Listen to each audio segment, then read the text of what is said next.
Hey guys, I just want to show a quick video.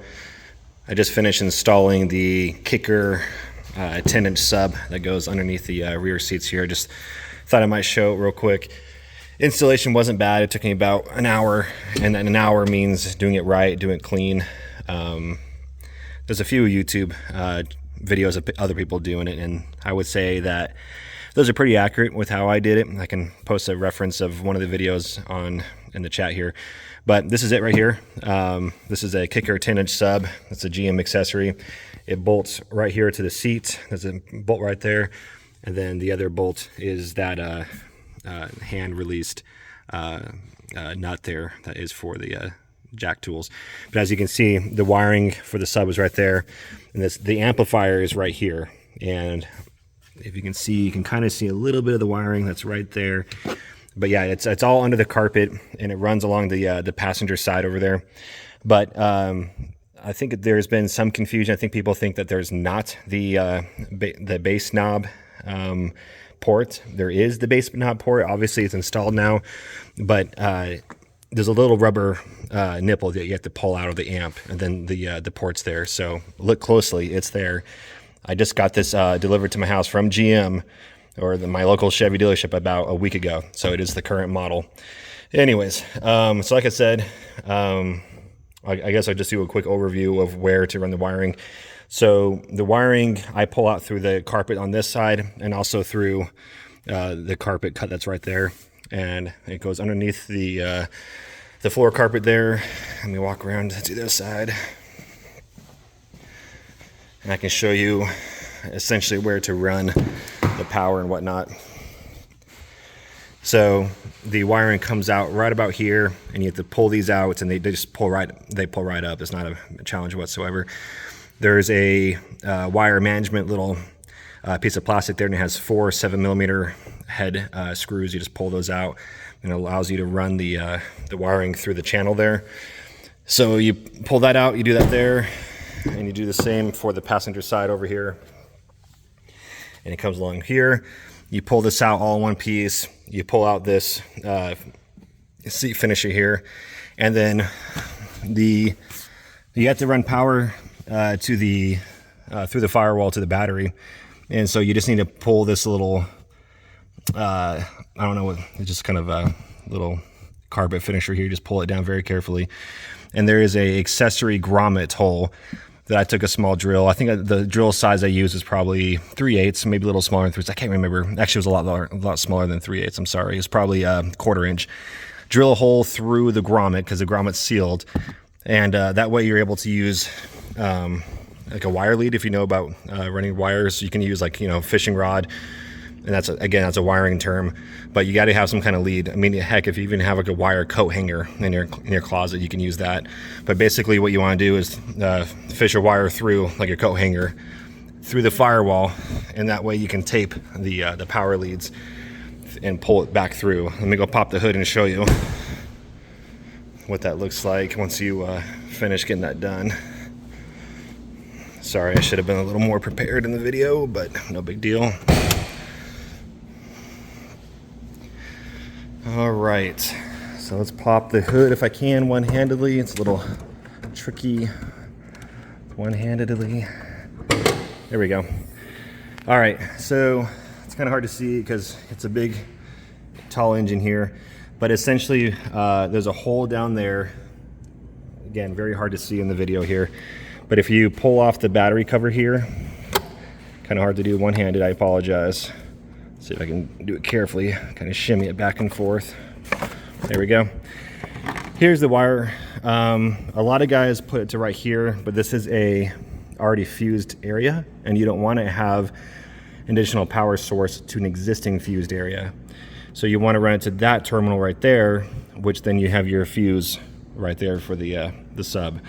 So that's how I did it. This is how I think you should do it. Again, I don't think you should put it on that terminal post, which is what I saw in other videos. But anyways, that's how I did on this one.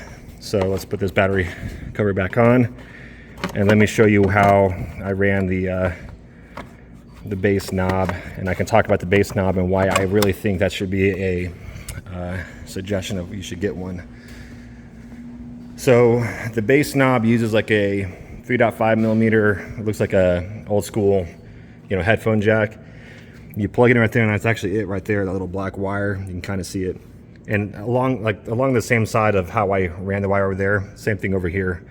You want to have it run along the same channel. Remove the plastics, put it back on, and then I have it come up here and go across the kick panel there. And then I mounted it right here. And I think that's a convenient spot to put it. Again, you can run the wire through behind the plastics here, and it enters right down there. You can't even see it, but I think it's kind of a clean install there, so we can brighten up the camera. So obviously on a phone camera, you're not going to have a very good audio demo here, but it's worth mentioning. Hopefully you can continue to hear me here while the truck hooks up. Let me go through the audio settings to show you what I recommend, and hopefully again you can still hear me. So in your audio settings, you want to, let me get back there. You kind of want to turn up the bass a little bit to get it to where you can play with the knob and have the knob be your bass adjustment. So that's where I have mine right there. You need to have the bass turn up a tiny little bit because the input for the subwoofer is coming off the bass signal for your speakers in general, and then the amplifier will do a high to low passage as far as converting it to a complete low bass signal. So I recommend either that setting right there, or maybe one tab down low, but that's about where you want it. So I mean, I can show you an audio demo, I guess, but it's not going to be I don't think it's going to be as clear to tell through you know, through the phone here. And you know, I don't sure know if you guys like dirty heads or not, but the point I'm making is, I don't know if you can hear it or not, but you can hear the bass, and that was what was missing from this truck. It was just, it needed a subwoofer. My previous truck had a sub under the driver's seat, and it made a good, you know, impact on the whole experience of driving the vehicle. But anyways, I highly recommend you get this. It's on Amazon. The bass knob is like 40 bucks. Just go ahead and do it. I don't see any reason why you wouldn't want to do it. But the subwoofer makes a huge difference in the whole experience of driving the truck with audio. It's worth mentioning as well, when you do get the bass knob, you have to unbolt the amplifier from the sub box with, you know, there's a little 4 screws there. On the back side of the amp, there's a little rubber cover that removes, gives you access to some dip switches. You want to turn all the dip switches to the up position, and that is setting the pre-gain values, and you want them maxed out essentially. And the reason why you want them maxed out is because you're to control the gain through your bass knob here. You don't want the amplifier being at a predetermined gain. You want the amplifier maxed out, and then you can turn it up or down with the bass knob. So anyway, I hope this inspires a few other people to get it. I highly encourage it. It makes a huge difference in the quality of the sound system. And my truck being an LTZ, I have the Bose system, and it sounds all right, but again, there wasn't the depth of bass that I think you need, or you should have, or whatever, with a $100,000 truck. You know, it should be a nicer driving experience with nicer quality audio. So anyhow, let me know if you guys have any questions, but I highly encourage that you get the subwoofer box and get the bass knob for sure. Again, the bass knob was like 40 bucks on Amazon.